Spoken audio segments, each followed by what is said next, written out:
This is the moment Dominique Wallace's world ended for the second time. The first time, no one died. The second time, the man she loved took 3 bullets to the chest while she watched. What you're about to hear isn't a story about weight loss. It's about what happens when someone decides your transformation belongs to them, and you do not deserve happiness outside them. How does the person who destroyed you react when you become everything they said you'd never be? Welcome to True Crime Story HQ. Thanks to all my viewers and subscribers for your support. Stay tuned for daily true crime updates. Don't forget to subscribe. Born September 1989, Atlanta, Georgia. Youngest of 3 daughters. Her mother was a school principal. Her father was a postal worker who died when Dominique was 16. She got a scholarship to Georgia State University. Graduated with a degree in social work. Dominique wasn't always the woman sitting alone in that townhouse. Before the wait, before the miscarriages, before Raymond left. She was different. She was the daughter who held her family together after her father's death. The one who organized family dinners. The one who called her sisters every week just to check in. Her mother still talks about how Dominique would show up unannounced with groceries. How she'd help grade papers late into the night just so her mother could rest. College years at Georgia State.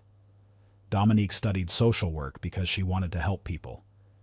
She volunteered at homeless shelters on weekends, tutored kids in underserved neighborhoods. Her professors said she had a gift for connecting with people who felt invisible. She wasn't just focused on helping others. She took care of herself too. Danced with a campus group. Contemporary and African dance. She moved with confidence. Her friends said watching her dance was like watching someone completely free. No hesitation. No self-consciousness. Just joy. She ran 5Ks with friends every other month. Not because she was obsessed with fitness. Just because she loved being outside. Loved the feeling of her body being strong and capable. She'd cross the finish line laughing, never caring about her time. Just happy to be there. Her sister Janelle describes her like this. Dom was the one who made everybody laugh. She'd walk in a room and the energy just changed. People were drawn to her. She had this way of making you feel like you mattered. Like whatever you were going through, she understood. 5'6", about 160 pounds. Wore her hair natural. Had a smile that made strangers smile back. Worked at a youth counseling center after graduation. The kids there loved her. Called her Miss Dom. She'd stay late to talk to teenagers who had no one else to talk to. She understood trauma. She understood loss. She'd lived through it when her father died. Summer 2011. Church cookout. One of those hot Atlanta Sundays where everybody shows up with potato salad and somebody's grilling ribs in the parking lot. That's where she met Raymond Wallace. He was 28, 6 years older, worked in pharmaceutical sales, made good money, drove a nice car, wore cologne that lingered. He had this confidence that made him stand out, smooth talker, knew how to make people feel important. Dominique was 22, just graduated, full of plans, wanted to open her own counseling practice one day, maybe work with families dealing with grief. She'd been single for over a year, focused on her career, wasn't looking for anything serious. But Raymond pursued her, called her every day, took her to nice restaurants, brought flowers to her mother's house. Her mother liked him, thought he was responsible, stable, a good provider. They dated for almost 2 years. He was attentive at first, remembered details, asked about her work, met her friends, showed up to family gatherings, seemed proud to have her on his arm. April 2013. They got married, small wedding, 80 guests. Her sisters were bridesmaids. Raymond's brother was best man. They held the reception at a banquet hall in Decatur. Dominique wore a dress she'd picked out with her mother, white lace, off the shoulder. She felt beautiful that day. They moved into a townhouse in Stone Mountain, 2 bedrooms, small backyard. It wasn't fancy, but it was theirs. Dominique decorated every room, put up photos, painted the kitchen yellow because it made her happy. The first 2 years were normal. Raymond traveled frequently for work, regional meetings, sales conferences. Sometimes he'd be gone 3 or 4 days at a time. Dominique didn't mind. She had her own routine. Worked at the youth counseling center during the day. Came home and cooked dinner. Called her sisters. Visited her mother on Sundays. Raymond was a good husband then. Or at least he seemed like one. He paid the bills on time. Fixed things around the house. Surprised her with gifts on her birthday. They talked about having kids someday. Maybe 2 or 3. Dominique wanted a full house. Wanted her children to grow up with the kind of love she had growing up. She didn't see the cracks yet. Didn't notice how Raymond only complimented her appearance. How he'd make small comments about what she ate. How he'd compare her to women at his office who worked out every day. She brushed it off. Thought he was just joking. Life felt stable, predictable, safe. Dominique thought this was it. This was the life she'd built. The husband, the home, the future. She had no idea how fast it would all fall apart. January 2015. Dominique took a pregnancy test in the bathroom of the townhouse. 2 pink lines. She stared at it for 10 minutes. Couldn't believe it. She was 25 years old, about to become a mother. She told Raymond that night. He smiled, said congratulations, but something in his eyes didn't match his words. He seemed distant, like his mind was somewhere else. The next few weeks, Raymond worked longer hours, left early, came home late, said he was preparing for a big promotion. Dominique tried not to worry, tried to focus on the baby growing inside her. She bought prenatal vitamins, started reading pregnancy books, called her mother every day with updates. 11 weeks in, she woke up bleeding. The hospital. Cold examination room. Doctor's face saying words she couldn't process. No heartbeat. Miscarriage. Go home and rest. Raymond picked her up from the hospital. Drove in silence. Dropped her off at home. Said he had to go back to work. A meeting he couldn't miss. Dominique sat alone in the townhouse. Stared at the pregnancy books on the nightstand. At the vitamins lined up on the bathroom counter. She didn't cry. Not yet. Just sat there feeling empty. Raymond never took time off work. Not one day. Told her these things happen. We'll try again. Went about his life like nothing had changed. Dominique wrote in her journal, I don't know how to be around people anymore. I smile, but I'm hollow. No grief counseling. Raymond said they didn't need it. Said she just needed time. But time didn't help. Time made it worse. Her mother came over with food. Her sisters called. Her friends texted. But Dominique couldn't talk about it. Couldn't explain how it felt to lose something she'd only just started to love. She stopped going to church. Stopped answering her phone. Started spending entire weekends in bed. Raymond acted like everything was fine. Like they'd just move on. Try again when she was ready. But Dominique wasn't ready. Didn't know if she'd ever be ready. 6 months later. Another pregnancy test. 2 pink lines. Dominique didn't feel excited this time. She felt terrified. She told Raymond. He barely looked up from his phone. Said that's great. Went back to whatever he was doing. She called her doctor. Made an appointment. Started taking vitamins again. But this time she didn't buy baby books. Didn't make plans. Just waited. Waited for something to go wrong. And it did. 9 weeks. Bleeding again. Hospital again. No heartbeat again. This time, Raymond didn't even come to the hospital. Said he was in a meeting. Sent her mother instead. Dominique's mother held her hand in that cold examination room. Watched her daughter break in a way she'd never seen before. When Dominique came home, Raymond was already asleep. Didn't ask how she was. Didn't say anything. The next morning, he left for work early. Depression diagnosis. Doctor wrote a prescription. Told Dominique she needed to talk to someone. Process the grief. She never filled the prescription. Never called a therapist. She stopped going to work regularly. Called in sick 3 days a week. Then 4. Her boss was understanding at first. Then concerned. Then frustrated. Dominique started eating in isolation. Late at night when Raymond was asleep, standing in front of the fridge, not even tasting the food, just filling the emptiness. Fast food wrappers piled up in her car, empty ice cream containers in the trash. She'd eat until she felt sick, then eat more. Raymond started making comments. "You gonna do something about this? You're letting yourself go." She ignored him, stopped looking at him, stopped talking to him unless she had to. By December 2015, she'd gained 80 pounds. Her clothes didn't fit anymore. She wore oversized shirts and sweatpants every day, stopped doing her hair, stopped wearing makeup.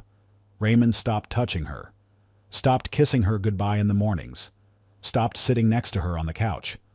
By June 2016, she'd gained 150 more pounds. Her doctor warned her about her blood pressure, her cholesterol. She nodded, said she'd work on it. Never did.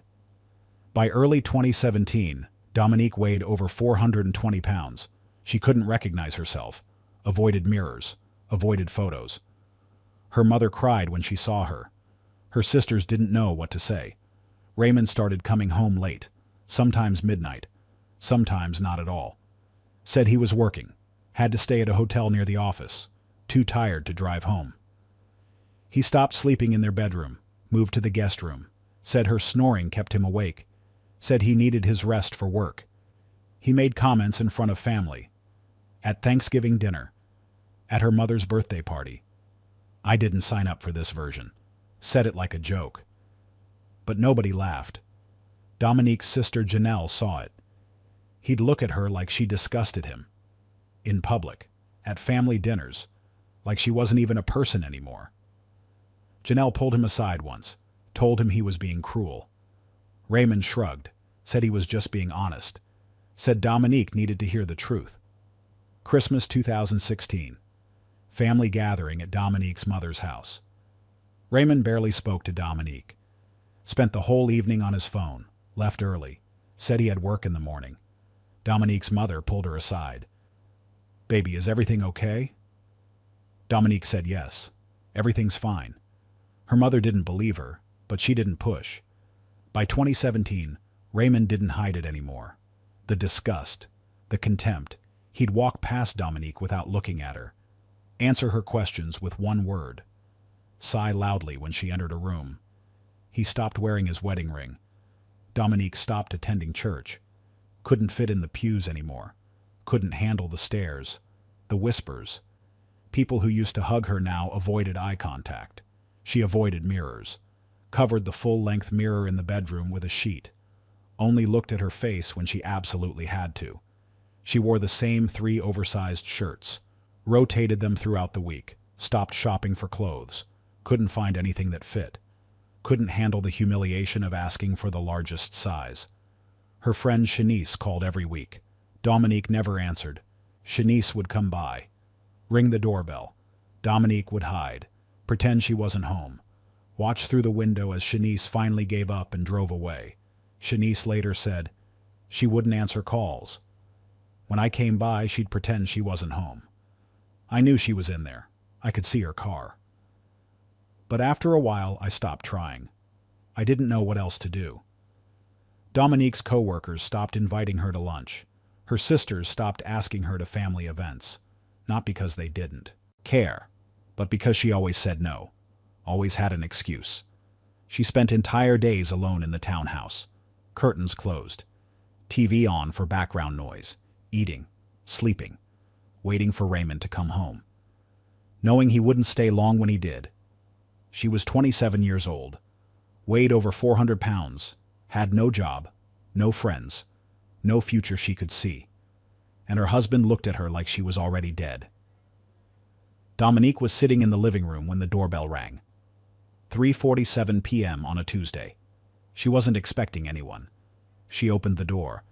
A man in a suit stood there holding an envelope. "Are you Dominique Wallace?" She nodded. He handed her the envelope. "You've been served." Then he walked away. Divorce papers. Raymond had filed. Didn't tell her. Didn't warn her. Just had the papers delivered like she was a stranger. Reason cited. Irreconcilable differences. She read through the pages, her hands shaking. He'd already moved out 2 months prior. She knew that. He'd packed his things in January, said he needed space, rented an apartment in Buckhead, closer to work, he said. But there was something else in the papers, something his lawyer included. Raymond had been seeing someone from his office, a woman named Simone. They'd been together for months. Dominique sat on the floor holding those papers. Didn't cry, couldn't cry, just sat there feeling nothing. April 2018. The lawyer's office was downtown. Dominique's mother drove her. She couldn't fit behind the steering wheel of her own car anymore. They walked into the building, took the elevator to the 3rd floor. The receptionist looked up, looked away quickly, pointed them to a conference room. Dominique walked in. Raymond was already there, sitting at the long table, his lawyer next to him. He didn't look up when she entered, just stared at his hands. Dominique was 28 years old, nearly 480 pounds. The chair at the table was too small. She could feel it digging into her sides. Her mother noticed, asked the receptionist for a different chair, a bigger one. The receptionist brought in a chair from another room, wider, no arms. Dominique sat down, face burning with shame. Raymond still wouldn't look at her. His attorney did all the talking, went through the settlement terms. Dominique kept the townhouse, still had to pay the mortgage. Raymond kept his 401k, his car, his savings. Dominique's mother tried to negotiate, tried to get her daughter something more, but Dominique just wanted it over. She signed the papers. Raymond signed the papers. His lawyer collected everything, said the divorce would be finalized in 6 to 8 weeks. Raymond stood up, started to leave, didn't say a word to her. Parking lot outside the lawyer's office. Dominique's mother went to get the car. Dominique stood there waiting, trying not to cry in public. Raymond walked past her, heading to his car. She called his name. He stopped. Didn't turn around at first, just stood there. She asked him why. Why like this? Why didn't you just tell me? He turned around then, looked at her for the first time in months, his face hard, cold. I tried.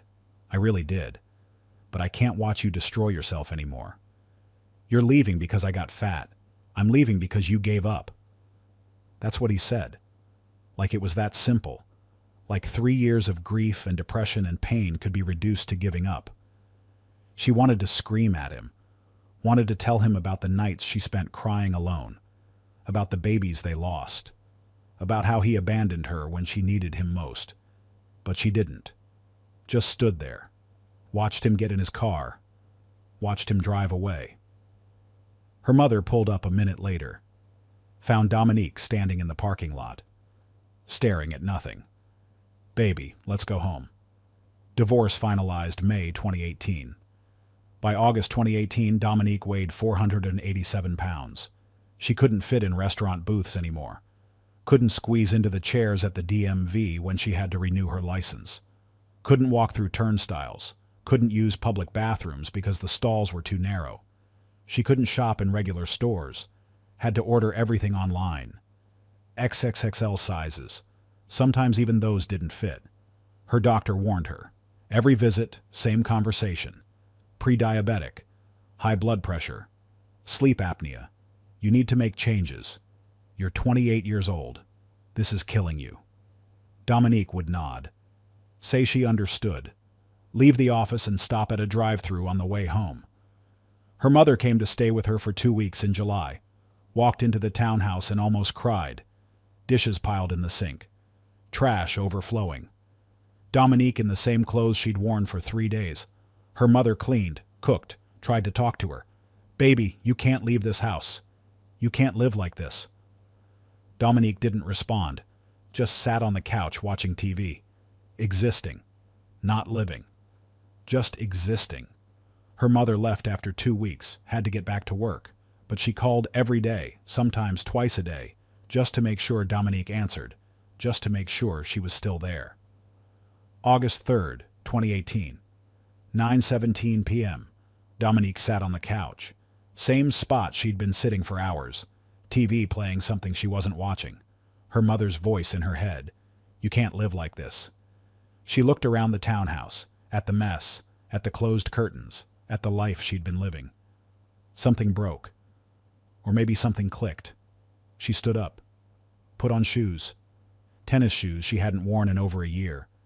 Could barely get them on. Laces wouldn't tie. She left them loose. Opened the front door. First time in weeks she'd been outside besides doctor's appointments. The air hit her face. Warm. Humid. August in Atlanta. She stepped outside, closed the door behind her, started walking, just around the block, just to see if she could. Down the driveway, onto the sidewalk, one foot in front of the other, her heart already pounding, her lungs already tight. She made it to the corner, turned left, kept going, breathing hard now, sweating, but still moving. Halfway down the street, her body gave out, legs shaking, chest burning.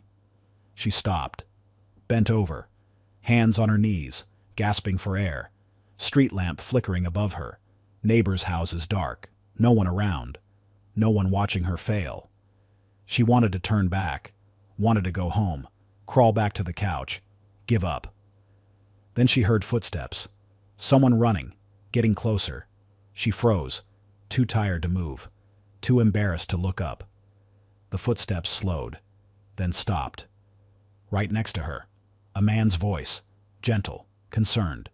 His name was Terrence Bishop, 34 years old, physical therapist and personal trainer, grew up in Detroit, moved to Atlanta 3 years earlier for work, ran this route every evening, same streets, same time, part of his routine.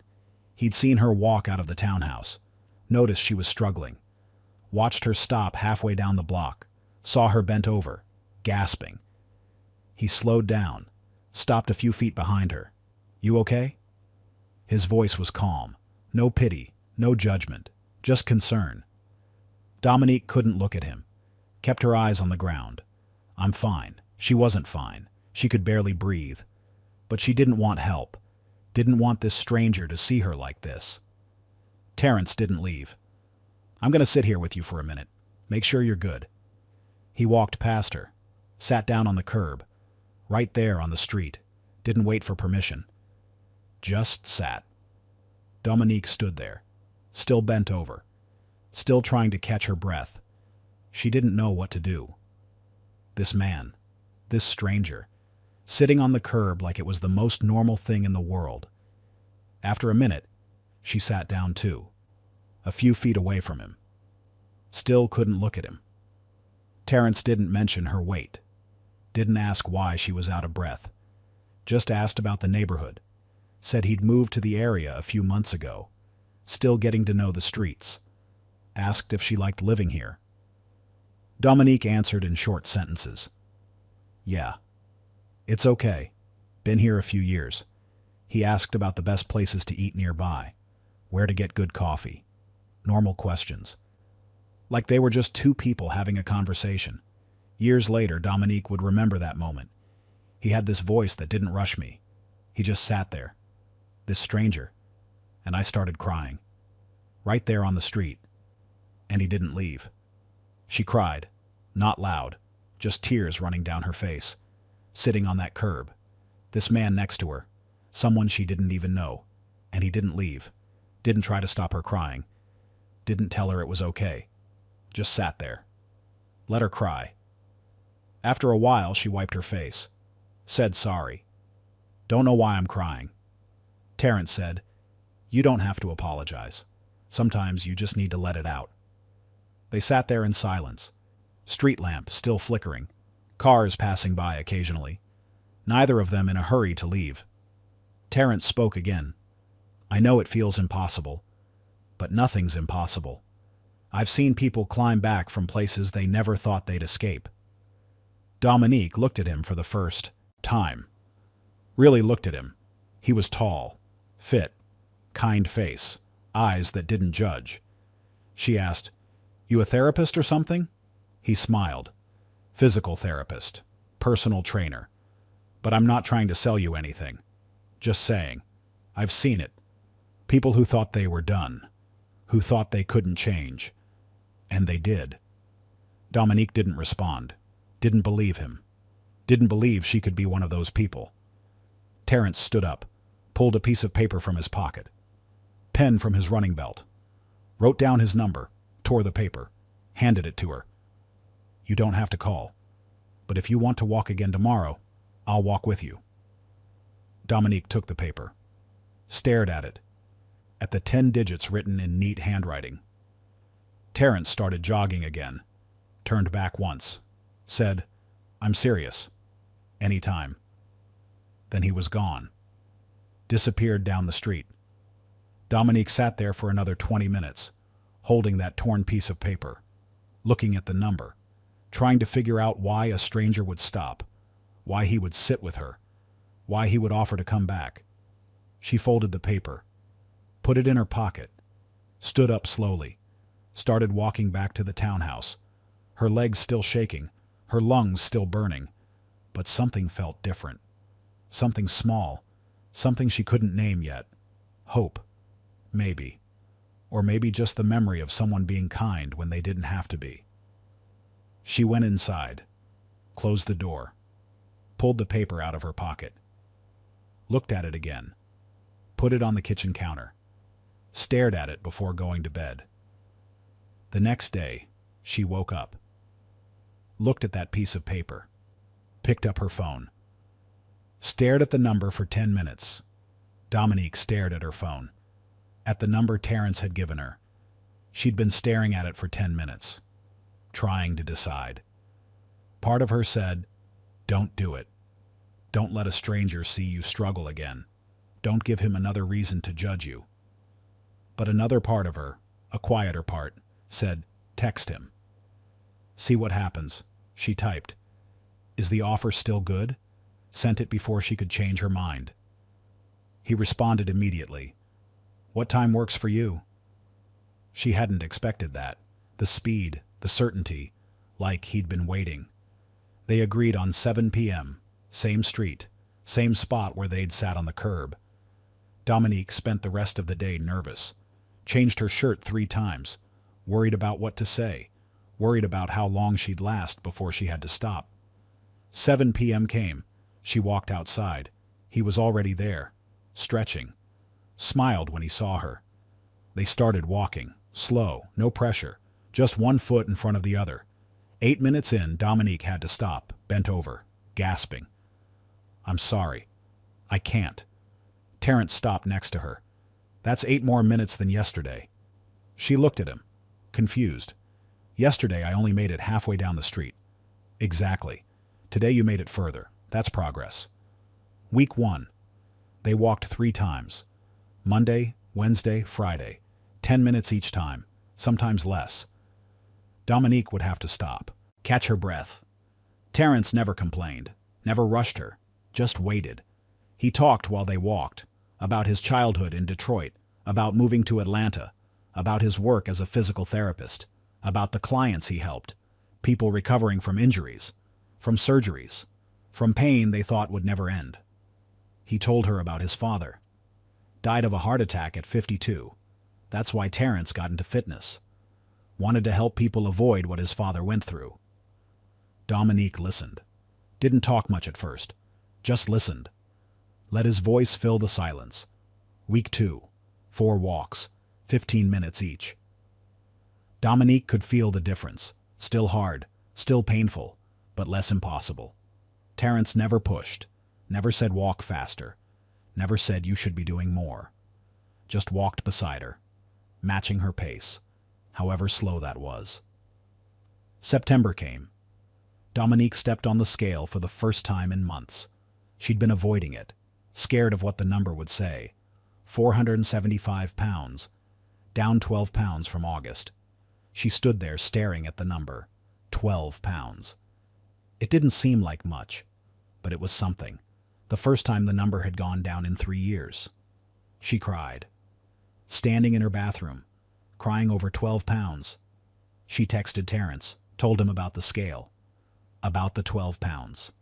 He texted back, that's amazing. You should be proud. She was proud. For the first time in years, she felt something other than shame. That week, Terrence took her to meet a nutritionist he knew, a woman named Dr. Carol Chen. She worked with Terrence's clients, specialized in helping people change their relationship with food. Dr. Chen didn't lecture, didn't tell Dominique everything she was doing wrong. Just ask questions. What do you eat?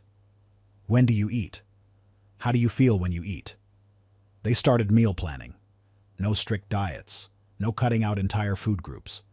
Just portion control, better choices, eating at regular times instead of all night. Dr. Chen gave her a simple plan. Protein with every meal, vegetables, water instead of soda, small changes, nothing extreme. Dominique followed it, not perfectly, but she tried, and slowly it worked. During walks, they talked more. Terrence asked about her life, where she grew up, what she studied in college, what she wanted to do before everything fell apart. Dominique opened up slowly, told him about social work, about wanting to help people, about the youth counseling center where she used to work. Then, one evening in late September, she told him about Raymond, about the marriage, about the miscarriages, about how he left. Terrence listened. Didn't interrupt, didn't offer advice, just let her talk. When she finished, he was quiet for a moment. Then he said, "I'm sorry that happened to you. You didn't deserve that." Those words, simple. But they cracked something open in Dominique, because no one had said that to her. Not her mother, not her sisters, not her friends. Everyone had been so focused on her weight, on getting her healthy, that no one had acknowledged the pain underneath. Terrence shared his own story too. He'd been engaged once. Her name was Kira. They were planning a wedding. 2 months before the date, she was in a car accident. Drunk driver. She didn't survive. Terrence threw himself into fitness after that, worked out twice a day, trained other people, stayed busy so he wouldn't have to think about what he'd lost. "I understand grief," he said. "I understand how it changes you, how it makes you want to disappear." Dominique looked at him, really looked at him. This man who stopped on a street to help a stranger, who showed up every evening without fail, who understood. They kept walking, side by side. Two people carrying pain, trying to move forward. October 2018. Janelle came to visit, showed up unannounced on a Saturday morning, walked into the townhouse, stopped when she saw Dominique. "Dom, you look different." Dominique braced herself, for criticism, for concern, for another conversation about her weight. But Janelle said, "Not the weight. Your face. You look here." Dominique understood what she meant. Present. Alive. Not just existing anymore. Janelle asked what changed. Dominique told her about Terrence, about the walks, about Dr. Chen, about the 12 pounds that became 15, then 20. Janelle hugged her, held on tight. "I'm proud of you, baby sister." That afternoon, Janelle met Terrence. He came by to pick up Dominique for their evening walk. Janelle watched them from the window, watched how he waited patiently, how he smiled when Dominique came outside, how they walked down the street together. When Dominique came back an hour later, Janelle said, "He's good people." Dominique nodded. "Yeah, he is." December 2018. Dominique stepped on the scale. 440 pounds, down 47 pounds total. She could walk 40 minutes without stopping. Not fast, but steady, around the neighborhood, sometimes to the park a mile away. Terrence introduced her to light strength training, simple exercises, chair squats, wall push-ups, resistance bands, building muscle, building strength. He still never charged her. Every time she brought it up, he'd wave her off. "This isn't work. This is just two friends walking." But Dominique insisted, "I need to pay you something. You're spending hours with me every week." Terrence smiled. "You can buy me dinner when you hit your first goal." "What's my first goal? You tell me." Dominique stepped on the scale. 393 pounds, down 94 pounds total. She'd hit her goal, under 400 pounds. For the first time in years, she weighed less than 400 pounds. She texted Terrence immediately. "I did it, under 400. He responded, "I never doubted you. When do I get that dinner?" But something had shifted beyond the number on the scale. Dominique was working out 5 days a week now. Not just walking, real workouts. Terrence had introduced her to his gym, a small place in East Atlanta. Not crowded, not intimidating. Just people trying to get stronger. She started taking group fitness classes. Low impact at first. Water aerobics, chair yoga. The other people in class were kind, encouraged her, celebrated small victories with her. She was slowly making friends again, learning how to be around people, learning how to laugh without feeling like she had to hide. Her life was becoming something she recognized, something that felt like living instead of just surviving. April 14th, 2019. After a particularly hard workout, Dominique had pushed herself. 30 minutes on the elliptical, longer than she'd ever gone. Her legs were shaking, her shirt soaked with sweat. But she'd finished. Terrence met her outside the gym, smiled when he saw her. "You killed it today." They sat in his car in the parking lot, air conditioning running, both of them catching their breath. This had become routine, sitting together after workouts, talking, laughing, just being. Dominique looked at him. "I don't know how to thank you." Terrence turned toward her. "You already have. Every day you show up, you thank me." Long silence, the kind that feels heavy, like something unspoken hanging between them. Terrence reached for her hand, held it gently. "Dom, I need to tell you something. And if it makes things weird, we can pretend I never said it." Dominique's heart racing. She knew what was coming, had felt it building for weeks, months maybe. But hearing it out loud was different. "I think I'm falling for you. Have been for months." Dominique pulled her hand back, not because she didn't feel the same, but because she was scared. "I'm still over 380 pounds. You can't—" "Stop." Terrence's voice was firm but gentle. "I see you. All of you. And I'm not going anywhere." Dominique shook her head. "You don't understand. Raymond left because—" "I'm not Raymond." Those words hung in the air. Simple. True. Terrence wasn't Raymond. Hadn't been from the beginning. Dominique's eyes filled with tears. "What if I gain it back? What if I can't keep doing this?" "Then we figure it out together." Terrence reached for her hand again. "This isn't about your weight, Dom. This is about you, the person you are, the person you've always been. I fell for that person. Not a number on a scale." Dominique cried. Not sad tears, not shame tears. Something else. Relief, maybe. Or disbelief that someone could see her this way. Terrence didn't rush her, just sat there, holding her hand, waiting. Finally, Dominique spoke. "I'm scared. I know. Me too." She looked at him. "You're scared?" "Terrified. I haven't felt this way since Kira. And losing her almost destroyed me. So yeah, I'm scared. But I'm also sure." Dominique wiped her face, took a breath. Okay, let's try." April 20th, 2019. Their first official date. Terrence picked a small Ethiopian restaurant in Little 5 Points. Casual, low-key. Not fancy enough to feel like pressure. Dominique changed her outfit 4 times. Settled on jeans and a fitted top. Something she hadn't worn in years. Something that showed her shape instead of hiding it. When Terrence picked her up, he stared at her for a moment. "You look beautiful." She almost argued. Almost said, "No, I don't." But she stopped herself, said thank you instead. The restaurant was small, dim lighting, music playing low. They sat at a corner table, ordered food family style, injera bread, lentils, chicken stew, shared everything.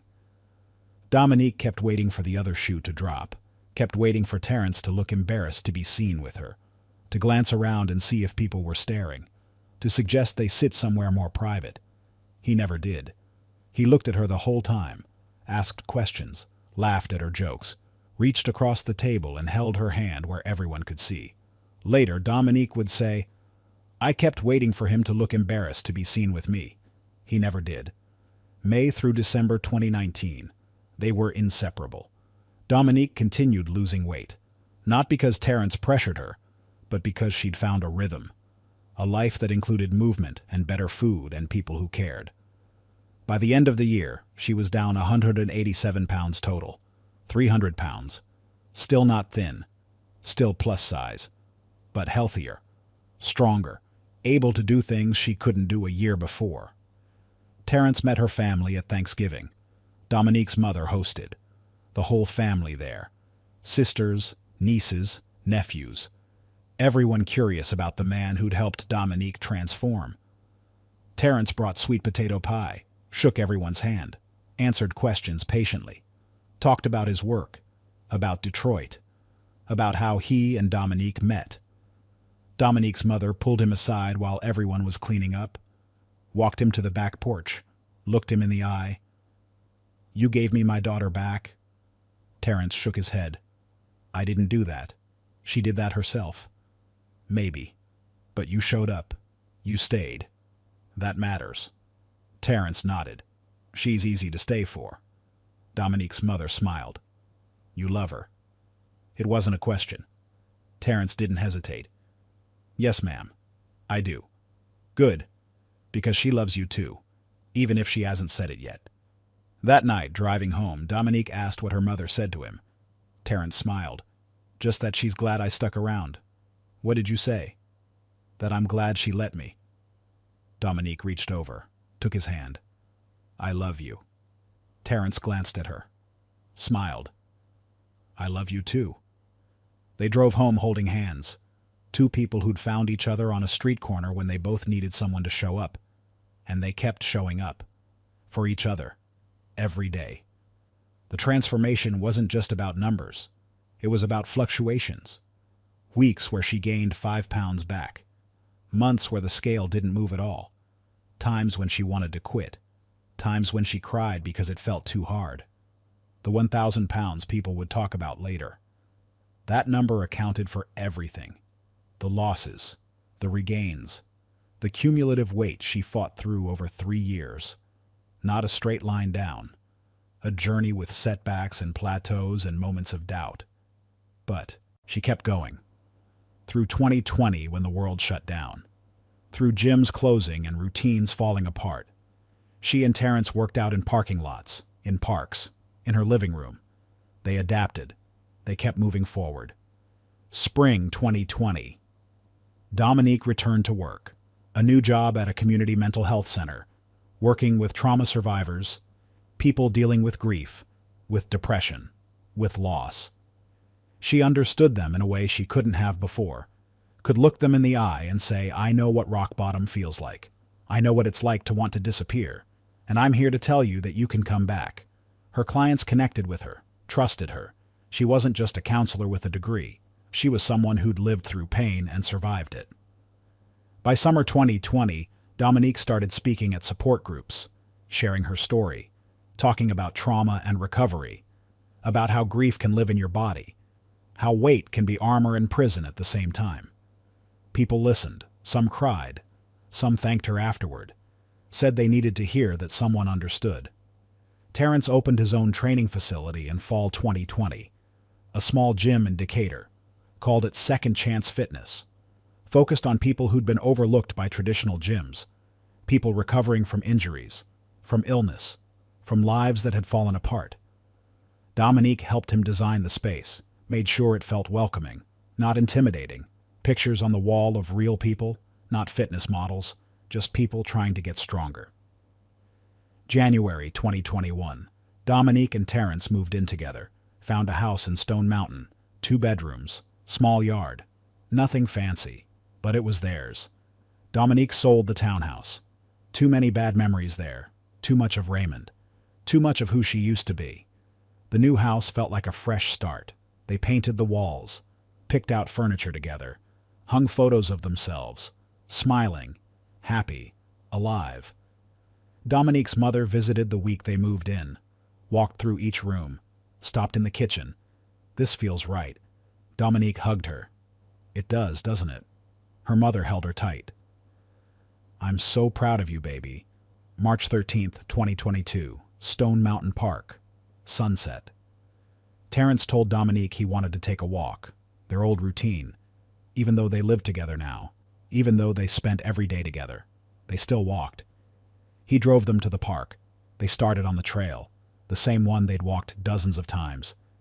Dominique didn't suspect anything, just enjoyed being outside. The air cool, the sun setting. Terrence beside her. They walked to a specific spot, a curve in the trail, trees on one side, view of the mountain on the other. Terrence stopped. "Dom, remember this place?" Dominique looked around. "I don't think so. This is where you had to stop." "That first night, August 3rd, 2018. You were bent over right here. Couldn't catch your breath." Dominique stared at the spot, realized he was right. This was it.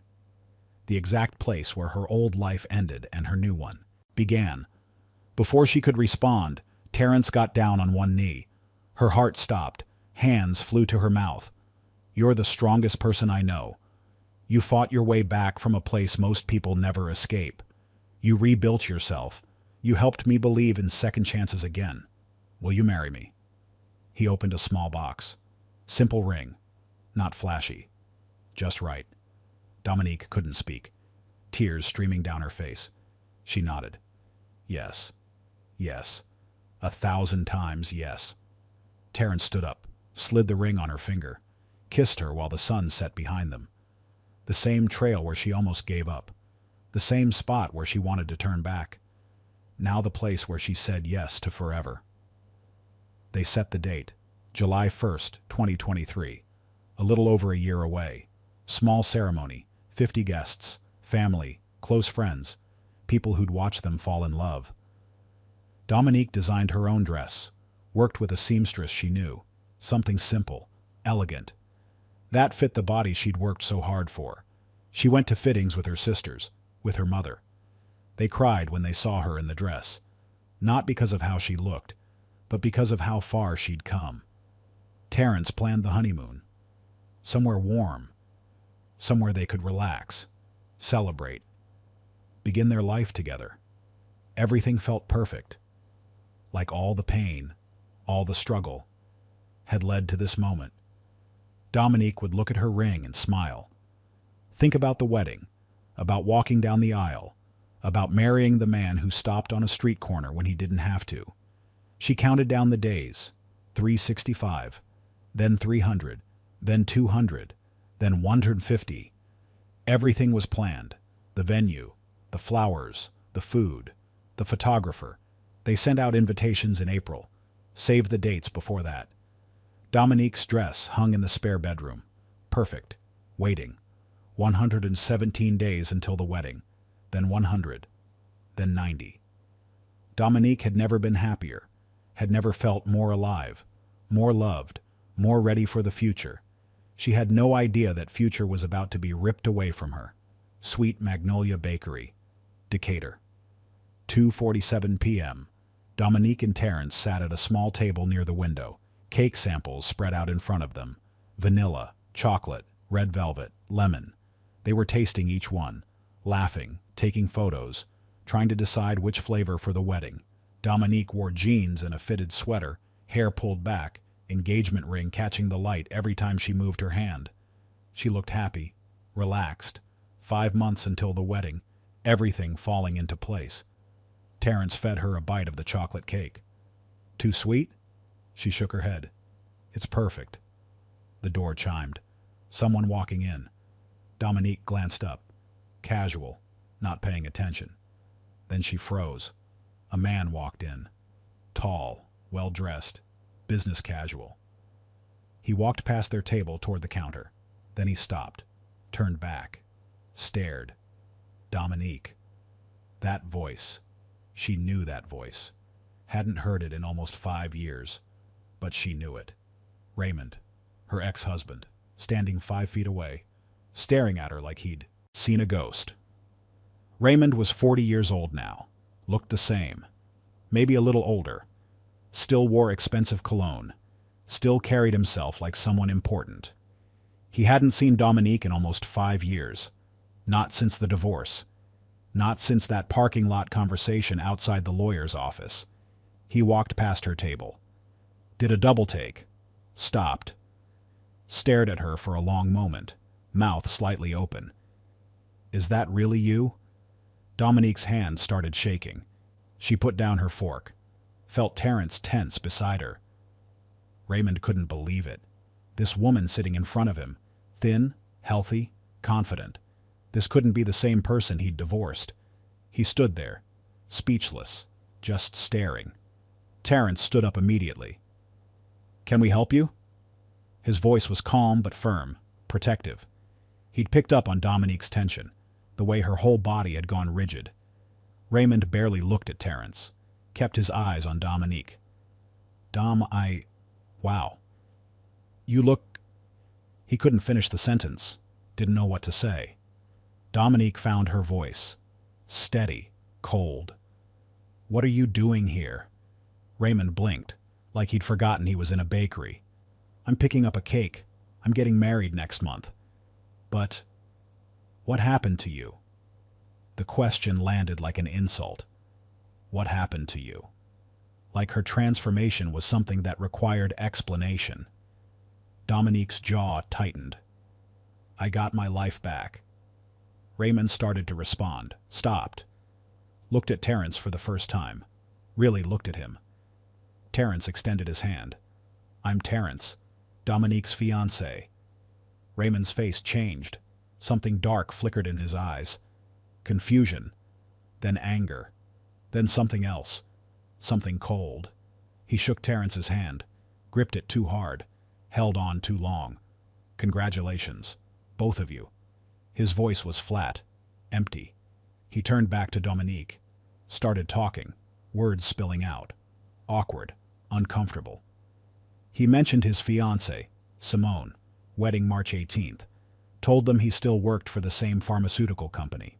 Regional manager now, making good money. But he kept circling back, kept staring at Dominique. Dom, you look incredible. I mean, completely different. Terrence put his hand on Dominique's shoulder. We should get going, babe.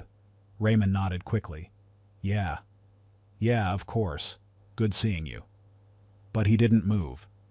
Just stood there, watched them gather their things. Watched Terrence help Dominique with her coat. Watched them walk toward the door. His eyes never left her. Terrence unlocked the car, opened Dominique's door. She got in, hands still shaking. He walked around, got in the driver's seat, sat there for a moment before starting the engine. You okay? Dominique stared straight ahead. That was my ex-husband. Terrence nodded. I figured.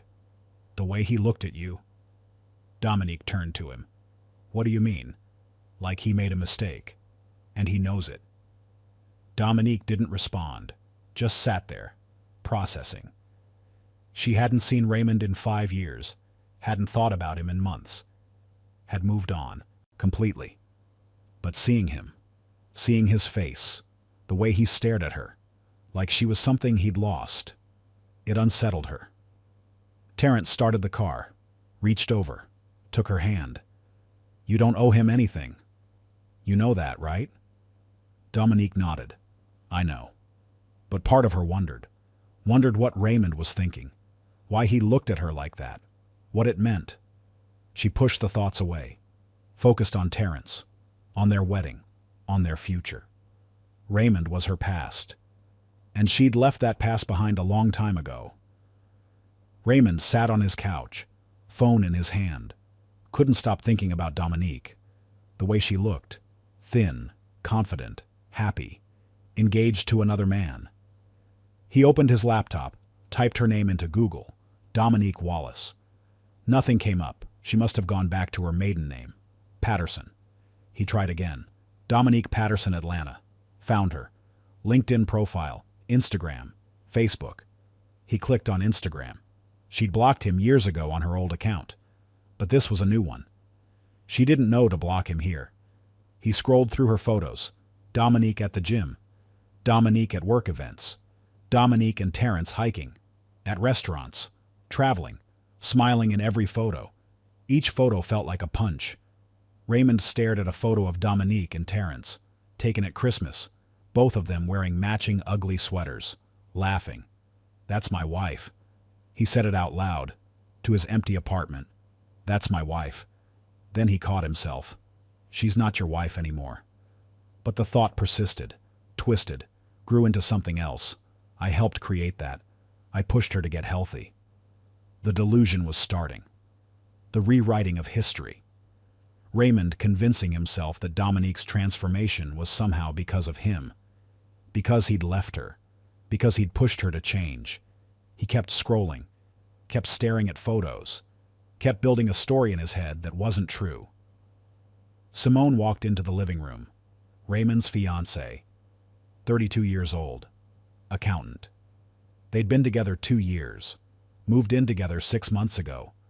Wedding planned for March 18th, 6 weeks away. "You've been on your phone for an hour. What's wrong?" Raymond looked up, closed his laptop quickly. "Nothing. Work stuff." Simone sat down next to him. "Your wedding's in 6 weeks. Can work wait?" Raymond snapped. "I said it's nothing." Simone pulled back, surprised. Raymond never snapped at her. She studied his face. "What's going on?" Raymond stood up. "I'm tired. Going to bed." He walked to the bedroom, left Simone sitting there, confused, worried. February 5th through 10th. Raymond checked Dominique's social media obsessively, multiple times a day, during work, during meals, late at night when Simone was asleep. He looked up Terrence Bishop, found his business page, Second Chance Fitness, read reviews, looked at photos of the gym, saw comments from clients, including Dominique. She'd commented on a post from January, "Best trainer and best man" with a heart emoji. Raymond stared at those words. Best man. She thought Terrence was the best man. What about him? What about their marriage? Didn't that count for something? February 11th. Raymond drove past Dominique's old townhouse in Stone Mountain, the one they'd lived in together. He sat in his car across the street, stared at it for 30 minutes. A different family lived there now. Different cars in the driveway. Different curtains in the windows. Dominique had sold it, moved on, built a new life without him. Simone planned a romantic dinner, made reservations at their favorite restaurant, bought a new dress, was excited. Their last Valentine's Day before becoming husband and wife. Raymond was distracted the entire evening, on his phone, barely touched his food, answered Simone's questions with one-word responses. Finally, she'd had enough. "Where are you?" Raymond looked up. "What? Your body's here, but your mind is somewhere else. Where are you?" Raymond put down his phone. "I ran into my ex-wife." Simone went still. "When?" "Last week. At that bakery. And?" "And nothing. It was just weird." Simone leaned forward. "Weird how?" Raymond shrugged. "I hadn't seen her in 5 years. She looks completely different. Lost a lot of weight. Getting married." Simone watched him carefully. "And that bothers you?" "No. Why would it?" But his voice said otherwise. Defensive. Tight. They finished dinner in silence, drove home without speaking. Simone went to bed early. Raymond stayed up, staring at his phone. 2:43 a.m. Simone asleep in the bedroom. Raymond sitting in the dark, scrolling through Dominique's Instagram again. He opened his messages, found Dominique's number, still saved after all these years. He'd never deleted it. He started typing. "Hey, it's Raymond. Been thinking about seeing you. Would love to catch up sometime." His thumb hovered over send. He knew he shouldn't. Knew it was crossing a line. Knew Simone would be devastated if she found out. But he hit send anyway. Watched the message deliver. Watched it say read a few minutes later. Then he waited. Waited for her to respond. To say yes. To give him a chance to explain. To give him a chance to get her back. February 15th. Morning. Dominique woke up, checked her phone, saw a text from a number she'd kept saved. Never deleted even though she should have. "Raymond." She read the message. "Been thinking about seeing you. Would love to catch up." Her stomach dropped. She showed Terrence. He was making coffee in the kitchen.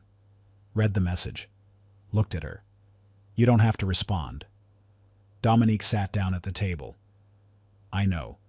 But maybe if I talk to him, give him closure, he'll leave us alone. Terrence didn't like it. She could see it in his face.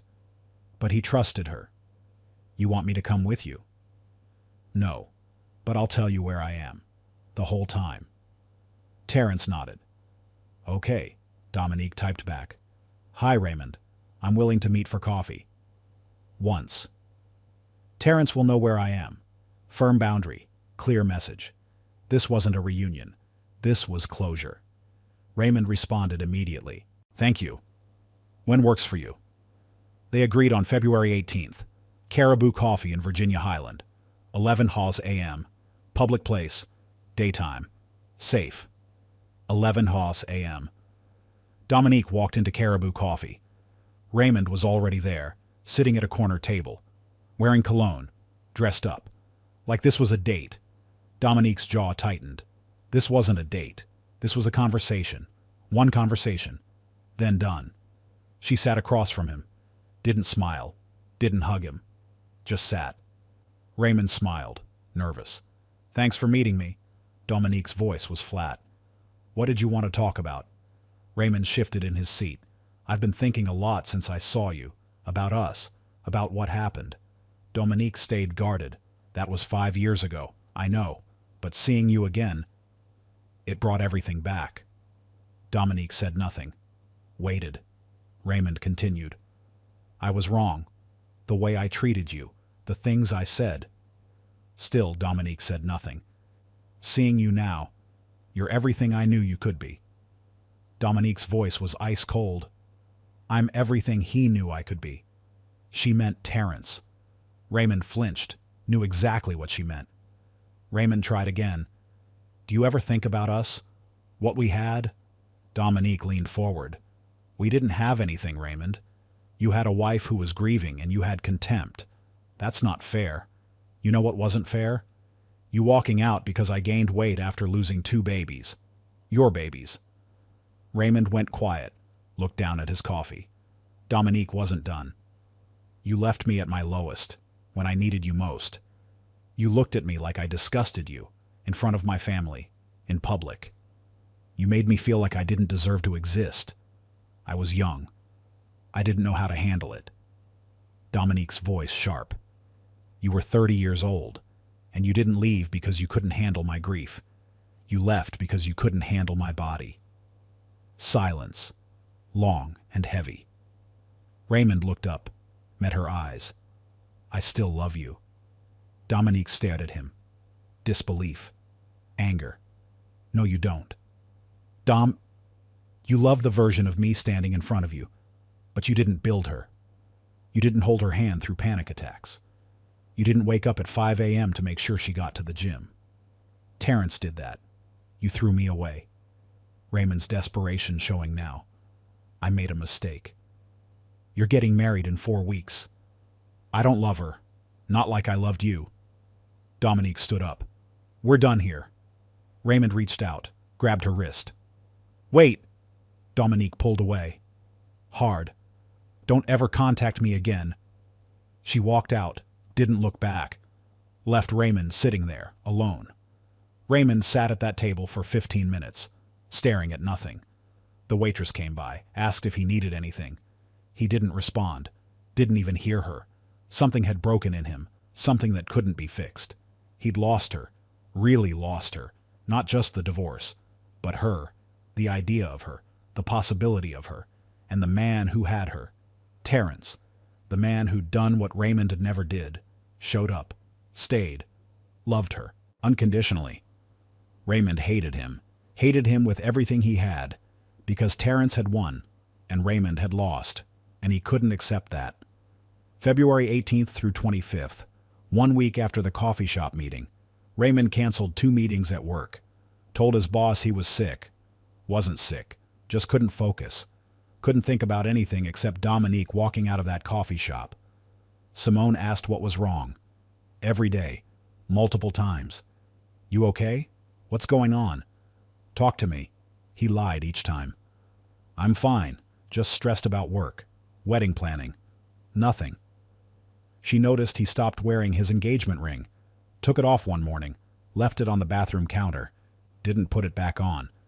Simone saw it sitting there, didn't say anything. But she knew. Internal logic started building. Twisted. Wrong. But he believed it. Dominique's confused. Terrence manipulated her. She doesn't see clearly. He took advantage of her when she was vulnerable. She married me first. That means something. If Terrence wasn't in the picture. The thought hung there. Incomplete. Dangerous. Raymond let it grow. Let it become something real. Something possible. Late night, Simone asleep. Raymond on his laptop. He Googled, how to win back ex-wife. Read articles, forums, advice columns. None of it helped. None of it applied to his situation. He searched again. How to break up a couple. More articles. More advice. Psychological tactics. Creating doubt. Planting seeds of mistrust. Still not what he needed. 2 a.m. He typed, how to get away with murder. Stared at the search bar, finger hovering over enter. He hit it. Results loaded. Articles about forensics, cold cases, criminal psychology. He read through them, taking notes, learning. Then he deleted his browser history, cleared the cache, emptied the trash. He called Simone into the living room, told her to sit down. I can't marry you. Simone went pale. What? I'm not ready. I'm sorry. Is there someone else? No, I'm just not ready. Simone started crying. We've been planning this for months. The wedding's in 2 weeks. What happened? Raymond couldn't look at her. I just need time. Time? We've been together 2 years. How much more time do you need? I don't know. Simone packed her things that week, moved back to her apartment, called her family, told them the wedding was off, cried every night. Raymond felt nothing. No guilt. No regret. Just relief that she was gone, that he could focus. March 2nd through 10th. Raymond started following Terrence's routine, drove past Second Chance Fitness multiple times, parked down the street, watched. Terrence opened the gym at 5:30 a.m. every morning. Raymond saw him unlock the door, turn on the lights, start his day. Terrence left around 8 p.m. most nights, sometimes later, locked up, walked to his car in the back parking lot. Raymond took notes, made a schedule, learned the pattern. He also learned Dominique's routine. She worked at the community mental health center, left late, on Tuesdays and Thursdays, until 7 p.m., sometimes later. Raymond wrote it all down, times, locations, patterns. He was planning something. Didn't know exactly what yet, but he was planning. March 11th, Raymond downloaded Tor browser, the one that hides your identity, keeps you anonymous. He searched forums he shouldn't be on, places where people offered services that weren't legal. He found what he was looking for: contact information, usernames, encrypted email addresses, people who did jobs no one else would do. Raymond saved the information, closed the browser, sat in the dark thinking. This was the line. The point of no return. Cross it, and there was no going back. He crossed it. Raymond opened an encrypted email account, not his real name, not his real information, just a fake identity. He used the name JT. Subject line, business inquiry. Message, need to discuss a problem. Paying well, discreet work. He sent it to a username he'd found on the dark web forum, Cleaner404. Then he waited. 12 hours later. Response came through. What kind of problem? Raymond stared at those 4 words. Last chance to back out. Last chance to stop. He didn't stop. The conversation took place over 3 days. Raymond was vague at first. Testing, making sure this person was real, making sure they weren't law enforcement. I have a situation. Someone's causing problems in my life. What kind of problems? Personal problems. They're in the way. In the way of what? Something I need to fix. Cleaner404 went quiet for a day, then responded, I don't do that. Raymond offered money. $25,000. Another day of silence. Then $50,000, half up front, and I need details. Raymond agreed immediately. Raymond went to his bank, withdrew $25,000 from a savings account. Money his grandmother had left him when she died. Money he'd kept separate from Simone. Money no one knew about. He took the cash to a cryptocurrency exchange, converted it to Bitcoin. Untraceable. Anonymous. He sent it to a digital wallet address Cleaner404 provided. The money disappeared. No way to get it back now. March 18th. Via encrypted chat. Raymond sent a photo of Terrence, screenshot from Instagram.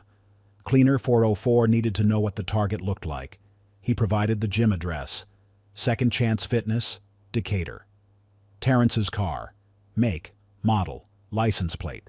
Daily schedule. Opens at 5:30 a.m. Leaves around 8 p.m. Make it look like a robbery. He works late on Wednesdays. Usually leaves around 8:30 p.m. Parking lot is empty by then. When? Raymond thought about it. Soon. Before July 1st. That's specific. That's their wedding day. Needs to be before then. Cleaner 404 didn't respond for an hour. Then, understood. Cleaner 404 sent photos. Surveillance photos. Terrence leaving the gym, getting into his car, driving away. I've got eyes on him. When you want this done? Raymond's hands shook typing the response. Give me time to set up an alibi. 2 weeks. Then it's happening. Raymond agreed. The man Raymond hired had a name. Deshaun Grant. 38 years old. Ex-military. Army. Served 2 tours overseas. Dishonorably discharged for conduct violations. Prior arrests. Armed robbery. Assault. Served 6 years in prison. Released in 2019. Turned to contract work after that. 3 suspected hits. Never caught. Never charged. He was good at what he did. Efficient. Ruthless. And Raymond had just hired him to kill Terrence Bishop. March 25th through April 15th. Raymond focused on appearing normal. Went back to work full-time. Showed up to meetings. Acted engaged. Pretended everything was fine. He called Simone. Told her he'd made a mistake. I was scared. I want to marry you. Simone was hesitant. You broke my heart. I know. I'm sorry. Let me make it right. She agreed. They rescheduled the wedding. May 20th. New date. Fresh start. Raymond knew it wouldn't happen. Knew he'd call it off again. Or maybe it wouldn't matter by then. April 18th. Raymond booked a weekend trip to Savannah. May 12th through 14th. Him and Simone. Expensive hotel. Bohemian Hotel Riverfront. Restaurant reservations at the Gray. The best place in the city. He kept every receipt. Every confirmation email. Creating a paper trail. Proof he wasn't in Atlanta. This weekend. Saturday night. Raymond sent the message to Cleaner 404. Final confirmation. Confirmed target and location. Raymond sent updated photos. Terrence at the gym. Parking lot layout. He'll be there until 8:30 p.m. Always is on Saturdays. Cleaner 404 responded, understood. That was it. No more messages. No more planning. It was happening. Raymond and Simone drove to Savannah. 3-hour drive. Simone was excited, talking about the wedding, about their future. Raymond barely heard her, just nodded, smiled when he was supposed to. They checked into the Bohemian Hotel Riverfront. Beautiful room, view of the river. Simone took photos, posted them on social media. Dinner at the Gray. Raymond ordered wine, took selfies with Simone, made sure they were time-stamped, made sure they showed his location. He kept every receipt, signed them with a flourish, left generous tips so the servers would remember him. He was building his alibi, step by step, moment by moment. Dominique and Terrence were at home, finishing wedding invitations, addressing envelopes, laughing about who to seat together at the reception. Terrence had a full day of training sessions scheduled for May 13th. Saturday. Busy day. Last client at 7:30 p.m. That client texted around 6 corners p.m. Can we add extra time? Want to work on my form? Terrence agreed. Sure, we'll go until 9 p.m. He texted Dominique, going to be here until 9. Want me to pick up dinner after? Dominique was at home, about to start cooking. She looked at the text, thought about it. I'll come to you. We can grab food together. That text, that simple decision, saved her life and destroyed Raymond's plan. Last client left. Terrence cleaned up, wiped down equipment, turned off most of the lights, locked the front door. His phone buzzed. Dominique, leaving now. Be there in 20. He smiled, texted back a heart emoji, grabbed his gym bag, headed to his car in the back parking lot. Terrence loaded his gym bag into the trunk, keys in his hand, thinking about dinner. Maybe Thai food. Dominique loved Thai. He didn't notice the van parked at the far end of the lot. Headlights off, engine running. Dominique pulled into the parking lot, saw Terrence at his car, pulled up next to him, rolled down her window. Hey, handsome. Terrence smiled, leaned down to her window. Perfect timing. They were talking, making plans, deciding where to eat. Neither of them saw the man get out of the van. Deshaun Grant sat in the van, watching, waiting for Terrence to be alone. Then a second car pulled up. A woman. She parked next to the target, started talking to him. This wasn't the plan. Wasn't supposed to be anyone else there. Deshaun pulled out his phone, texted Raymond. Complication. Female on scene. No response. Raymond's phone was off. In Savannah. At dinner. Creating his alibi. Deshaun had to decide. Abort or proceed. He decided to proceed. Black ski mask. Gun drawn. Deshaun walked toward both cars. Fast. Confident. Terrence and Dominique were still talking through the windows. Laughing about something. Didn't see him until he was 10 feet away. Hands where I can see them. Both of them froze. Terrence's hands shot up. Dominique screamed. Deshaun pointed the gun at Terrence. Wallets? Phones. Now. Terrence reached slowly for his wallet. Hands shaking. Easy. We'll give you everything. Dominique was crying. Screaming. Please, we'll give you everything. Deshaun kept the gun pointed at Terrence's head. Out of the car. Now. Terrence opened the door slowly, hands still raised. Stepped out. Don't hurt her, please. Deshaun stepped closer. Gun aimed at Terrence's chest. Dominique saw it, saw his finger tighten on the trigger. No! Deshaun fired. First shot hit Terrence in the chest. He stumbled back, hit the car, fell.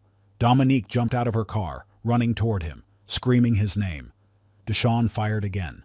Second shot hit Terrence's chest. He stopped moving. Third shot, aimed at Dominique.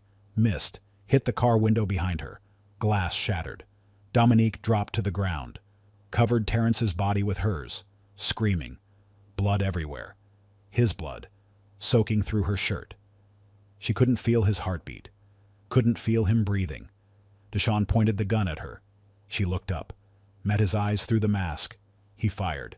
Shot hit her left shoulder, burned through muscle, through bone. She collapsed on top of Terrence. Deshaun ran, back to the van. Tires screeched. He was gone in 30 seconds. The parking lot went silent, except for Dominique, still screaming, draped over Terrence's body, trying to stop the bleeding, trying to wake him up. Terrence, please. Terrence, wake up. Please wake up. He didn't move. A neighbor across the street heard the shots, called 911. Dominique was conscious, bleeding, her shoulder on fire, but she couldn't feel it. Could only feel Terrence, cold, still, gone. She screamed his name until her voice broke. Police arrived. 4 cars, sirens, lights. Officers running toward the parking lot. Ambulance 2 minutes behind. They found Dominique on the ground, covered in blood, still holding Terrence. Officers pulled her away gently. Let the paramedics work. Paramedics worked on both victims. Terrence, no pulse, 3 gunshot wounds to the chest, massive internal bleeding. They tried CPR, tried to stabilize him. Nothing worked.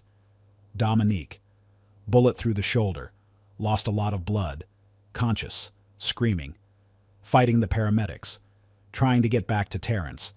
They loaded her into the ambulance. She lost consciousness before they reached the hospital. Terrence Bishop, age 39, was pronounced dead at 9:34 p.m. Dominique in emergency surgery. Bullet lodged near her collarbone. Massive blood loss. Doctors working to stabilize her. Her family arrived.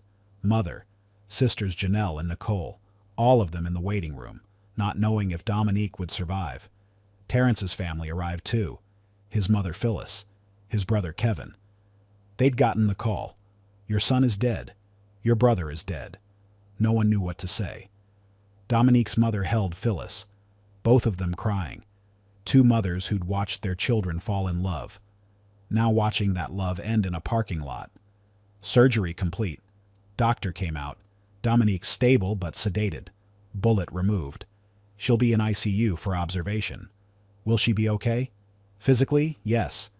Emotionally, the doctor trailed off. Didn't finish the sentence. Dominique's mother asked the question no one wanted to hear. Does she know about Terrence? Not yet. We'll tell her when she wakes up. Detective Sarah Chen arrived at the gym. Detective Raymond Rodriguez with her. APD homicide. They'd caught the case. Crime scene still active. Blood on the pavement. Terrence's car. Dominique's car. Shell casings marked with evidence flags. They reviewed security footage from the gym. Cameras showed the attack. 2 people. Man approaching. Shots fired. Man running back to van. But they couldn't see the shooter's face. Ski mask. Couldn't see the plates on the van clearly. Partial only. They could see make and model, though. Dark van, older model, stolen probably. Detective Chen watched the footage again. Why shoot him 3 times for a wallet? Rodriguez shook his head. And why shoot her? She was already down, already screaming. No threat. This wasn't robbery. They both knew it, but they couldn't prove what it was yet. Dominique woke up, groggy, confused, arm in a sling, bandages, hospital room. Her mother was there, sitting in a chair, hadn't slept all night. Mama? Her mother stood, came to the bed, took Dominique's hand. Where's Terrence? Her mother's face. That's all Dominique needed to see. She knew. Before anyone said the words, she knew. No, no, no, no. Mama, no. Baby, I'm so sorry, Dominique screamed. A sound. That didn't seem human. Raw. Broken. Nurses came running. Tried to calm her. Couldn't. They sedated her. Put her back under. Let her sleep. Let her escape the reality for a few more hours. Detectives Chen and Rodriguez came to Dominique's hospital room. She was awake again. Arm in a sling. Eyes swollen from crying. Can barely speak without crying. But she tried. Needed to tell them what happened. Man in a mask. Black ski mask. He had a gun. Demanded wallets. But he didn't wait. He just shot Terrence. Detective Chen leaned forward. What do you mean he didn't wait? Dominique wiped her eyes. We were giving him everything. Terrence was reaching for his wallet, and he just shot him. 3 times. He wanted to kill him. Why do you think that? Because he didn't even wait. He just shot him. It wasn't about the money. Investigation stalled.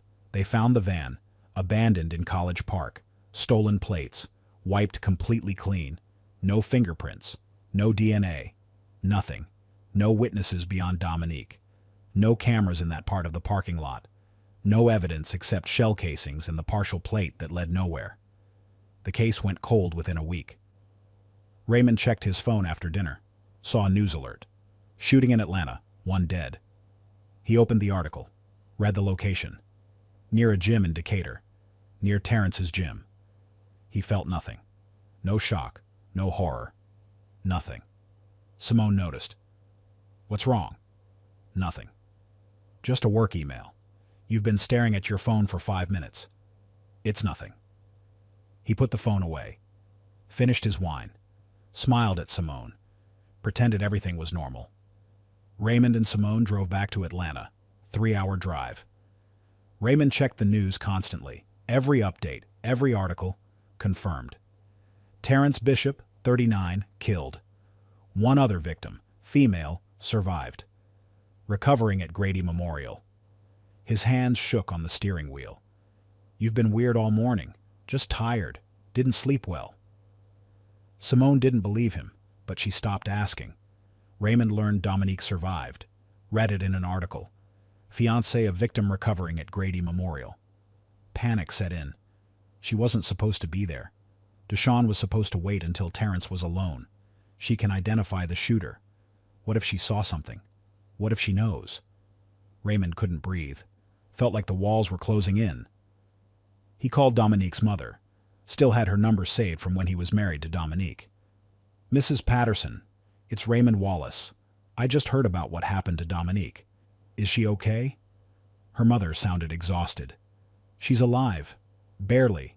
Can I visit? I know we're not together, but I still care about her. Long pause. I don't think that's a good idea right now. I understand. Just tell her I'm thinking of her. He hung up. Felt relief. At least he'd made contact. At least he'd shown concern.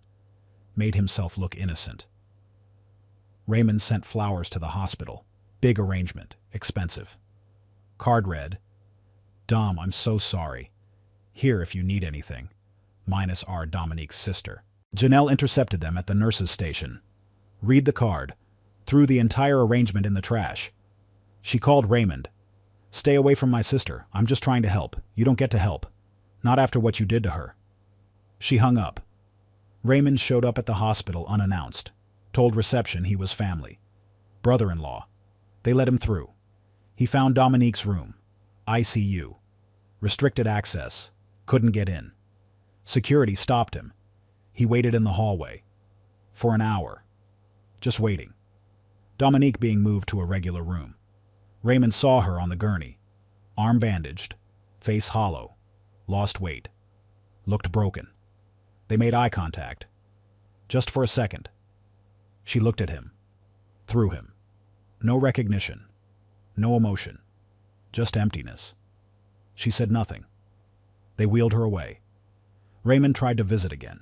Hospital security stopped him at the front desk. Dominique Wallace has requested no visitors outside immediate family. You're on the restricted list. What list? You've been specifically listed as not allowed. Raymond Wallace. Do not allow. Raymond left. Humiliated. Angry. She'd blocked him. Even now. Even after everything. Raymond opened the encrypted app.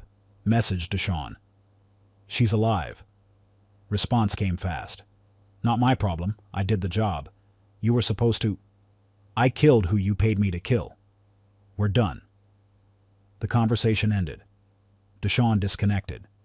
Deleted everything. Raymond sat there staring at his phone. Realized he was on his own now. No one to help him. No one to fix this. He deleted the app. Cleared his phone. Tried to erase everything. But it was too late. The damage was done. And Dominique was still alive. 15 days after the attack. Dominique released from the hospital. Moving in with her mother temporarily. She couldn't go back to the apartment she shared with Terrence. Everything there reminded her. His clothes in the closet. His coffee mug in the sink. His cologne still on the bathroom counter. Wedding dress hanging in the spare room. She couldn't face it. Not yet. Maybe not ever. New Birth Missionary Baptist Church. Over 300 people attended. Clients from the gym. Friends. Family. People whose lives Terrence had touched. Dominique sat in the front row. Right arm still in a sling. Wearing a black dress. Sunglasses hiding swollen eyes. She couldn't cry anymore. Cried herself dry over the past 2 weeks. Just sat there. Numb. Empty. Terrence's brother Kevin spoke. My brother saw people. Really saw them. Helped them become who they were meant to be. He looked at Dominique. He loved you. Completely. With everything he had. That's when Dominique broke. Started crying again. Thought she had no tears left. But they came anyway. Her mother held her.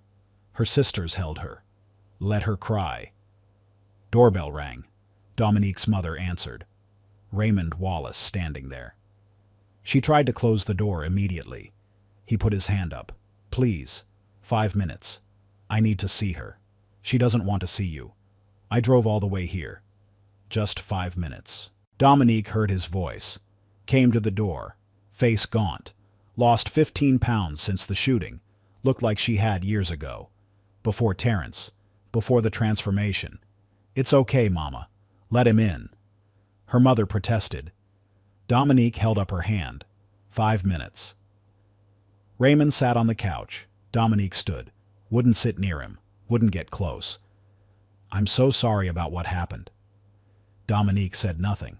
Just stared at him. I can't imagine what you're going through. What do you want, Raymond? I wanted to check on you. Make sure you're okay. I'm not okay. The man I loved is dead. I know. It's terrible. Random violence. Dominique's eyes narrowed. Random? The news said it was a robbery. It wasn't. What do you mean? He didn't rob us. He executed Terrence, then shot me. But why would someone do that? I don't know, but I'm going to find out. Raymond shifted uncomfortably. Have the police said anything? They're investigating. He asked too many questions. Dominique noticed, but didn't say anything yet. Raymond returned, brought coffee, pastries. Dominique's mother refused to let him in the house. We can talk on the porch. They sat on the steps. Raymond too close. Dominique moved away slightly. Any updates on the case? Dominique turned to him. Why do you keep asking about the case? I'm just concerned. We haven't talked in 5 years. You divorced me. Now suddenly you care? Seeing you at the bakery? It reminded me of what we had. We didn't have anything. We had a marriage. We had love. You loved me when I was thin. You left when I wasn't. That's not fair. Dominique stood. Angry now. You know what's not fair? Terrence is dead. We were supposed to get married in 3 weeks. Long silence. Raymond looking at her. Something desperate in his eyes. I know this is hard. But maybe this happened for a reason. Dominique stared at him. What did you just say? I just mean, sometimes things happen that we don't understand at the time.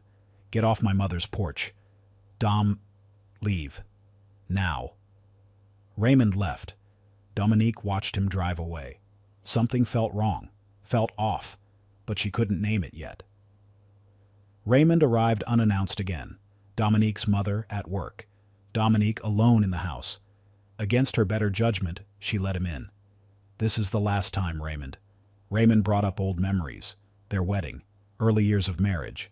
We were happy once. That was a different life. I made mistakes. But I've changed. You're engaged, Raymond. To Simone. I called it off. Dominique looked up. What? After I saw you. I couldn't marry her. Because I'm still in love with you. You need to leave. Just listen. No, you don't get to do this. Terrence is dead. You don't get to swoop in and... She started crying. Couldn't help it. Raymond reached for her hand. She pulled away. He died right in front of me. I screamed and screamed. Raymond trying to comfort her. I know you did. You don't know. You weren't there. But you shouldn't have raised your voice like that. The killer wasn't there for you. If you'd just stayed quiet. Dominique stopped crying. Stared at him. What did you say? Raymond's face went pale. Realized his mistake. I just meant, how did you know I screamed? You just told me. No, I said I screamed. I didn't say I raised my voice. And I never told you the killer wasn't there for me. The news didn't report those details. The police kept that information restricted. Dominique stood, backed away from the table. How did you know, Raymond? I must have assumed. You knew I screamed at the killer. You knew he wasn't there for me. You knew he was there for Terrence. Raymond stood. Dom, you're upset. You're not thinking clearly. Get out. Let me explain. Get out of my house. Raymond left. Fast. Dominique locked the door behind him. Hands shaking. Heart pounding. She grabbed her phone, called Detective Chen, told her everything, every visit, every question, every detail Raymond knew that he shouldn't. The slip that exposed everything. Dominique gave her statement, recounted every visit from Raymond, the flowers, the unexpected appearances at the hospital, the conversations on the porch, the final visit, the slip.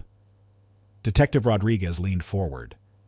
You're saying your ex-husband knew details only the shooter would know? Yes. Chen studied her. Could he have heard it from someone else? Family member? The news? I never told anyone the exact sequence, and the police never released that I screened before being shot. That information was restricted. Judge approved the warrant. Raymond Wallace's financial records, phone records, computer, everything. June 15th, 6 a.m. Police executed the search warrant, Raymond's apartment. He opened the door, saw the officers, knew. Deleted browser history partially recovered. Searches from February 26th. How to break up a couple. How to get away with murder. Tor browser installation. March 11th. Used to access the dark web. Cryptocurrency wallet transactions. March 17th. $25,000 sent to anonymous wallet. $25,000 withdrawn from savings account. March 17th. Same day as cryptocurrency transaction. Money his grandmother left him. Account Simone didn't know about. Trail went cold after conversion to Bitcoin, but the amount matched exactly. Half of a standard contract killing fee. Encrypted app downloaded March 11th, same day as Tor browser. App deleted May 14th, day after the murder, trying to cover tracks. But metadata recovered. Timestamps, communication patterns.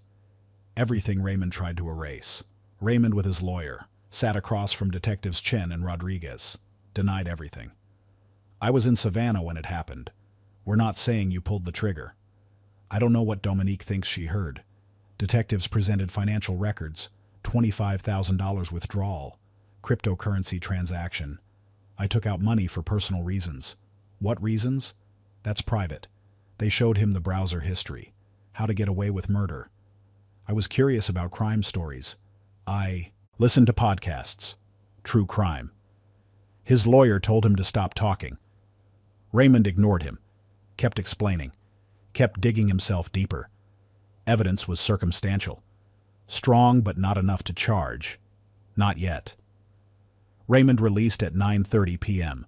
Walked out knowing they were building a case, knowing they were watching him, knowing it was only a matter of time. Deshaun Grant arrested. Routine traffic stop. Illegal firearm in the vehicle.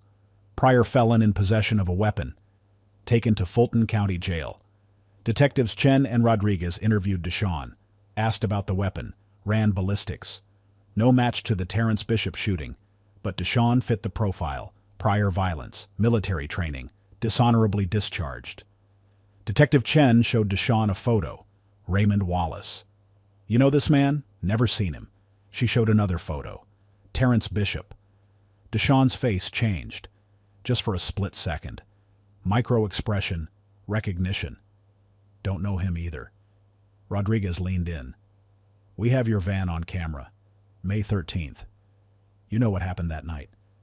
Deshaun sat back. I want a lawyer. Public defender assigned. Young. Overworked. Told Deshaun the truth. You're looking at life without parole. Third strike. Detectives offered a deal. Testimony against Raymond Wallace in exchange for reduced sentence. I don't know any Raymond. We have cryptocurrency transactions. We have communications. We're building the case with or without you. But if you help us, you walk out in 20 years instead of dying in prison. Deshaun thought about it. Facing life in prison. Already had 2 prior strikes. This was it. Raymond would give him up eventually. Everyone talks when facing life. Better to talk first. Get the deal before it disappears. What kind of deal are we talking? 20 years. Testimony against Raymond Wallace. Full details of the arrangement. Deshaun agreed. Hired through dark web forum. Man using the name JT. Later identified as Raymond Wallace. $50,000 total. Half up front. Cryptocurrency. Target. Terrence Bishop. Personal trainer. Gym owner in Decatur. Instructions. Make it look like a robbery. May 13th. Approximately 9 p.m. Parking lot would be empty. Wasn't supposed to shoot the woman. She wasn't supposed to be there. Panicked when she showed up. Had to eliminate the witness. Deshawn gave them everything. Dates, times, messages, the entire plot, pounding on the door. Raymond woke up, looked at the clock. Too early. More pounding. He opened the door. Detectives, uniformed officers, FBI agents for cryptocurrency fraud. Raymond Wallace, you're under arrest for solicitation of murder, conspiracy to commit murder, and the murder of Terrence Bishop. They turned him around, handcuffed him, read him his rights. News cameras waiting outside. Someone tipped them off. Raymond walked out in handcuffs, t-shirt and shorts. Head down, neighbors watching from windows. Former co-workers would see this on TV later. Everyone would know. Raymond before the judge. Charges read aloud. Murder for hire. First-degree murder. Attempted murder of Dominique Wallace. Bail denied. Flight risk. Danger to the community. Raymond stood there. Orange jumpsuit. Handcuffs. Couldn't believe this was happening. Dominique watched from the courthouse. Sitting with her family. Mother on one side. Sisters on the other. Saw Raymond led in wearing orange. He looked at her once. Just once. She stared back. No tears. No emotion. Just cold recognition. This was the man she married. The man who vowed to love her. The man who hired someone to kill the person she loved most. Story went national within hours. Ex-husband arrested in murder-for-hire plot. Atlanta man allegedly hired hitman to kill ex-wife's fiancé. Jealous ex accused of orchestrating brutal killing 2 weeks before wedding. Every news outlet, every website, everyone talking about it. January 2024. 7 months away. Raymond held without bond. Dominique would have to wait for justice. 7 months of knowing he was alive while Terrence wasn't. 7 months of replaying that night. 7 months of grief and rage and waiting. But she would wait. She would testify. She would make sure Raymond never walked free again. The day she was supposed to marry Terrence. Instead, Dominique visited his grave. Brought sunflowers. His favorite. Sat there for 2 hours. Talked to him like he could hear her. I'm not giving up. I'm not going back to who I was. You made me strong. I'm going to stay strong. Dominique continued therapy. PTSD from the shooting. Nightmares. Panic attacks when she heard loud noises. Grief counseling. Learning how to live with the loss. How to breathe through the pain. But she refused to gain the weight back. Refused to collapse. Honored Terrence by living the life he helped her build. 2 weeks. Deshawn testified. Described the arrangement. The payment. The murder. Cryptocurrency expert testified. Traced the Bitcoin transaction from Raymond to Deshawn. Dominique testified. Relived the shooting. Relived Raymond's visits. Relived the slip that exposed him. Guilty on all counts. Murder for hire. First-degree murder. Attempted murder. Conspiracy. Raymond showed no emotion. Just sat there, staring straight ahead. Sentencing. Life without possibility of parole. He would die in prison. Still living with her mother. Returned to work at the mental health center. Started a foundation in Terrence's name. Second Chance Foundation. Helps trauma survivors. Provides free counseling. Free fitness training. Speaks at domestic violence events. Tells her story. The person who vows to love you should never be the one who destroys you. Dominique at the gym. Second Chance Fitness. New owner kept it open in Terrence's memory. Named it after him. Dominique working out. Stronger than ever. Not just physically, emotionally, mentally, spiritually. She's wearing her engagement ring on a necklace. Keeps Terrence close. Always. Raymond Wallace took Terrence Bishop's life. He took Dominique's future. He took her peace. But he couldn't take her strength.